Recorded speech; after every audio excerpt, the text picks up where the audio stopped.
Unfortunately, I am no better than any of the emotionally unavailable men that have ever broken my heart because I too used to be extremely emotionally unavailable. And I can now say that I truly understand why men will come back to one specific woman over and over again because the one that got away, it's real. And maybe I'm generalizing here. I know that men go back to women for other reasons, but I choose to believe that some of them actually are just emotionally unavailable and get afraid to commit to someone and push that person away, which is exactly what I did when I was 25 years old. So I was at my friend's wedding last night, and the best man at her wedding was actually the first man that I have ever had Congratulations, you played yourself.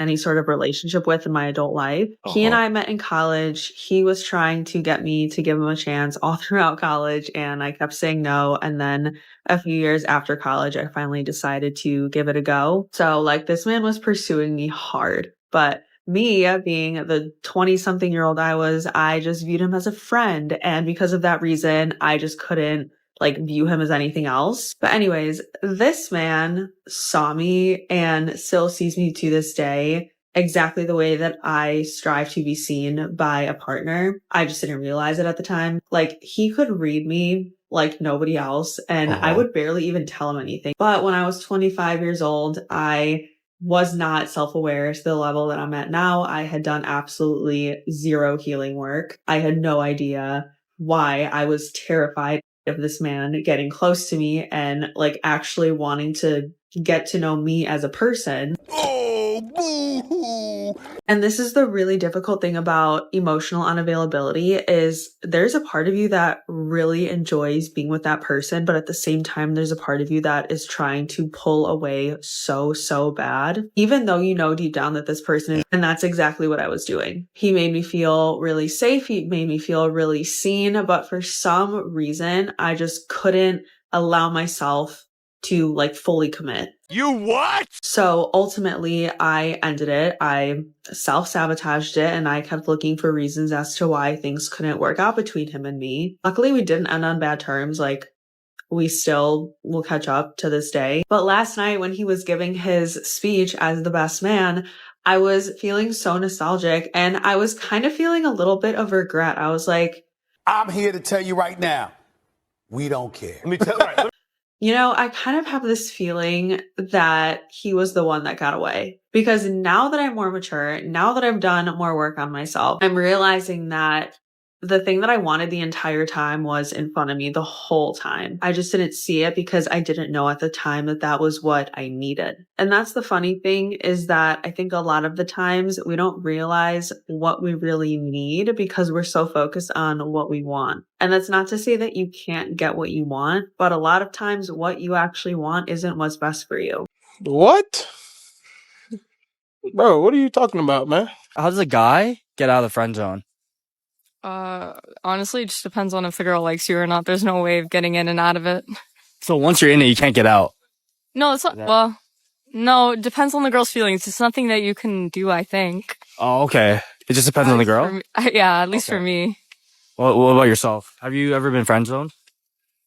Yes. Yeah? You can't get out of it. You have to be very, very lucky. Do you think he could escape the friend zone?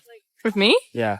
No. It's pretty difficult to put into words how disgusted I am, how depressed I am. It's crazy that an entire friendship can be based solely on the possibility of you. The second they figure out you're not interested or unavailable or they find someone else, that's literally it. They go from talking to you all the time or even being one of your closest friends to kids. And it feels like I'm interested in having genuine, meaningful connections with people, and it sucks when you realize that all of that was just built on some shallow pretense. And it makes me feel like I'm not good enough. And I know that's not true, but I can't help but think, why am I as a person not good enough for you?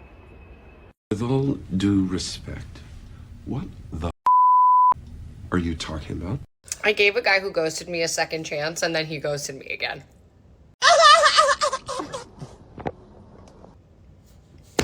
I'm like, how dumb are you? To me. Learn your lesson day around here, you know? God. Hey, y'all, come look at this. Is it true what they say? A man can only get out the friend zone with a woman if she finds him attractive. I think that's true. You think that's true? So you think if he was ugly and you find him ugly? He's not ugly though. I didn't say he is. I said if. He's getting defensive. Get defensive. She's getting defensive. Have you ever made your move? Not really, but that's purely because he's my guy. I don't want to do anything wrong, you know what I mean? Yet. Yet. Yet. You smell that? I smell cap. I saw this creator on here say how for the right man, you have to do nothing at all. And for the wrong one, you will be doing everything and it will never be enough. What do you mean by that? And it's so true because when I first met my husband, I did not have to prove myself. I did not have to work for him. I didn't have to perform. Like, I didn't have to do absolutely anything. He just knew what he wanted. He put in the effort. I just had to be there. Because as a woman, you should never have to prove your worth to anyone. You should never have to sit here and beg for someone to choose you because that is not the way that we're supposed to live. That's not the way that we're supposed to function. I don't think so. Men have always been the ones who have to prove themselves. They have to prove who they are. They have to earn your trust, earn your respect, earn your commitment. Men always had to offer something to you for you to, settle with them. It's never had to be the other way around. Are you delusional? Do you suffer from a mental illness? Do you think you do? Being single and 27 is so hard on a Friday night. Because you know what I'm realizing? I actually, as much as I hate men, I do want a boyfriend because look at me. I need somebody to take me places in fall. What the f? Oh, hell no! I lied. I want to fall in love. I want to have a crush on somebody. Ah! We do not care. How often do you have to put guys in the friend zone? Like, friend zone, no. You never put any guy in the friend zone? I'm kidding, Yeah, you have. I want you to call one of these said guys that you put in the friend zone and ask them if they want to hook up tonight. Okay. It's taking so long. Oh my god. Hey, Peter. This is a really weird question, but do you want to hook up? Like What? tonight? Do you want to hook up? What do you mean? Like, I'm just like really sad right now, and like I need someone to like hook up. Hook up? Like, do you want to or not? Oh, I'm sorry, but I want to see you as friends.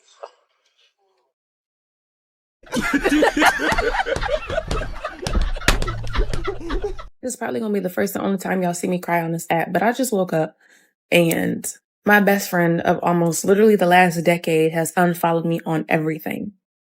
And he started doing it app by app over the course of the last week. Mind you, we spoke last week.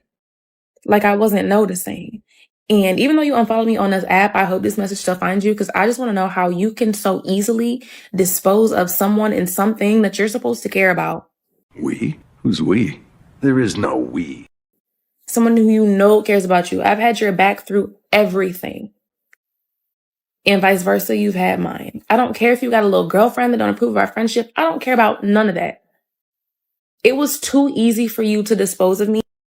It hurts. A lot. I never would have expected you to fold this way, and especially without explanation. What I will say, though, is it's no love lost, and I hope this still finds you. I wish you the best. Oh, boo-hoo. A little girl talk, okay? If you like a guy, the absolute best thing you can do is friend zone him. I am so dead serious about this. But Nikki, I don't want to put him in the friend zone because I really like him. I understand. But the problem with liking someone is that you give them too much credit before they even prove themselves to you. And also, you don't actually really get to know them. You just like this idea of them in your head. But if you friend zone them, then you're actually getting to know the person and see if you really like them. And you get to see if they're persistent enough to try to get out of the friend zone. I wish I knew that sooner because I feel like I would have been less weirder on my crushes if I just friend zoned them. Have y'all ever seen your homie so deep in the friend zone you wonder, how the f you even get there? Like, I got this one homie and on his own birthday, his crush posted him and the caption was, "I love you so much, you're like a little brother to me, happy birthday." Mind you, my homie is older than old girl. At this point, he's not in the friend zone. He is the friend zone. But I'm gonna need y'all to peep game and lock in real quick. I have known bro since my freshman year of college. Me and him knew each other when Among Us was popping. Now we're graduating in May. We're out this. But this entire time that I've known him, he's been fiending for this one girl. And I'm not talking about no little crush. This is full-on Playboy Cardi fiending for shorty. And honestly, I wouldn't really give a it's his life. But weeks ago, me and him planned to be studying today for finals the entire day. Because we got an organic chemistry final tomorrow. And instead of texting me, bro, I can't make it, or giving me a call, the ghosted me. And guess how I found out what he was doing? During a study break, I went on Instagram and saw the girl he be fiending for. She posted a story, and I clicked on it, and the caption was, "When you tell your boy best friend this ain't shit, and he buys you chocolate and food." And if the caption wasn't bad enough, she took a picture of my homie. My New Year's resolution might be to cut that.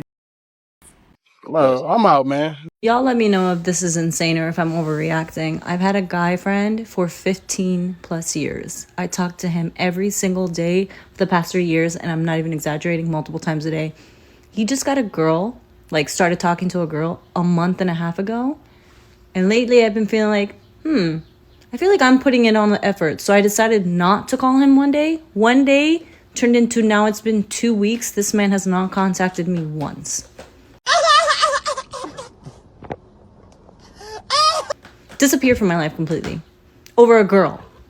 A girl he just met has now replaced me completely with a random girl. By the way, we were never romantic.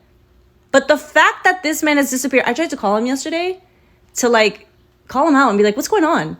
Would not answer my call. God, you can't make this up. When somebody heavily pursues you and then they like end up ghosting or losing interest and moving on, it can really feel like you were like lied to or, you know, deceived. But I've like low key changed how I viewed it, and I just see it as like a failure to complete.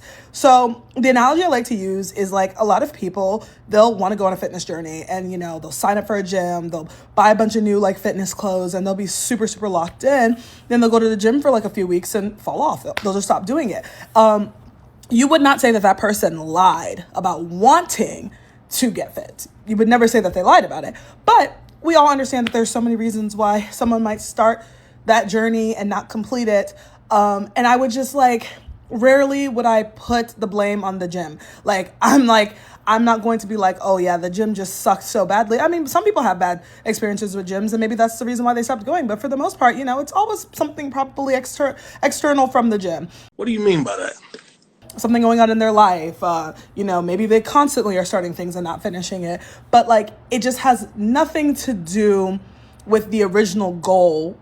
And they definitely like truly wanted that end product, but there's a lot of people who have a failure to complete that it just has nothing to do with you. So if I get ghosted, or I really don't date that much anymore, but like if a relationship does not work out, I have found it pretty easy these days to disconnect from it and kind of be like, well, you know, you win some, you lose some.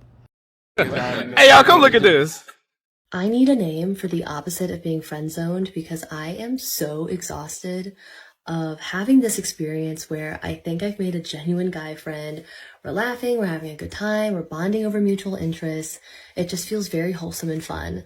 And then they say something suggestive, and then I have to either A, not reciprocate, or B, set a boundary, and then they just stop talking to me. Didn't see that one coming up. And this can happen in any like phase of a relationship. Either you've just met or you've known each other for a little bit. And it's so dehumanizing, because it's very clear then that I was only seen as a romantic or prospect and not as like a person. If you have a name suggestion for this awful experience, put them down below. Feel free to share your experiences, because I would love to have just a bonding moment with people who have also gone through this. I don't know. I had this one guy in New York. We were friends for 20 years, never touched him, nothing. And he was like my therapist. Every time something went wrong, I would call him, and he just knew what to say to me, like to calm me down. And like we could talk for hours, but I wasn't physically attracted to him at all. Like I would never see myself having but he was like my therapist. Like I could talk to him every day, all day. Me personally, I wouldn't take this level of disrespect. Oh, I'm pissed off today, lads. I'm pissed off. I've been ghosted by a guy that asked me to give him a second chance after ghosting me last year. I don't understand ghosting at all. Like, why? If you don't want to hang out anymore, if your situation's changed, if you're just not feeling it, then say. It's not even the fact that he doesn't want to hang out, it's the fact that he's just ignored my message. Like, we hadn't spoke for 5 days, and we'd arranged a date for Friday, so I just messaged and said I assume Friday's not happening. I didn't, no response. Why do I not even deserve a response? What benefit has he got from convincing me to give him a second chance and then just ghosting me? Like, how has that worked out in his favour at all? Why did he even waste the time on trying to talk to me? My man. I don't understand it. And what makes it even more annoying is I wasn't even that interested. But I was like, I'll give him a second chance because why not? And then he ghosts me like I'm a no one. Wrong time of month for him to be doing this. Wrong time. Meanwhile, it is crazy there is no more men left, like not one single man. And what's crazy to me is that there's literally thousands of men literally complaining that there is no more traditional women, or like saying like I want a traditional girl, but they are not traditional men. Like, I went on a date 2 days ago. Let me tell you guys the worst date of my life. I went on a date 2 days ago. We found a place. We went to dinner. First of all, he doesn't have a car. And he asked me if I have a car. I was like, yeah, sure, I have a car. I'll pick you up from work. And I picked him up and we drove there. And, you know, I drive an Audi TTRS. This man was like, oh, how do you have this really nice car? Do you do OF? Like that. I was like, no, I don't. Like, you know, and he laughed it off, but I was like, why is that the first thing you assumed? You sure about that? Whatever. Then we got to the restaurant, and the first thing he asked me was like, not like, how are you feeling? How was your day? Nothing. It was like, so what do you do for a living? He asked me in a matter of like 10 minutes, what I do for a living, what is my income, do I have any education, do I have a place to live? And he questioned me about like my car. I shared that with him because it was just awkward not to. And what I got from him is that he has no education, he makes minimum wage, he doesn't have a car, and he has like 3 roommates, and he's older than me. And, you know, during this whole conversation of like getting to know each other, he was sort of trying to like make these little comments to put me down. Like he was talking about my hair, he was talking about my skin, he was talking about my weight. And I'm just like, what the heck? Like, what? Like, this is like just weird vibes. And then whatever, fast forward, the date ends, and then like the waitress comes, and you know, she's like, oh, well, do you guys like to be paying cash or card? And like, he's just looking at me, like literally staring at me. And I'm just like, what the heck? Like, so I ended up just like, it was so weird, so awkward that I ended up paying. And then I was just like, I dropped him off to his house, and then I went home, and like, I was like, oh, like the worst date ever. You smell that? I smell cap. And then literally a few hours ago, he texts me and he's like, oh, so when are we going out on our second date? Like, what the heck? First of all, does he want a girlfriend, or does he want a mom? Does he want somebody to provide for him, drive him around, pay for the dates? Like, where are the men? Where are the men? And it's not just this situation. It's like a lot of men nowadays, before, like, they are saying like, women are such gold diggers. You have to watch out for gold diggers. You don't even have any gold to dig. Like, where's the gold?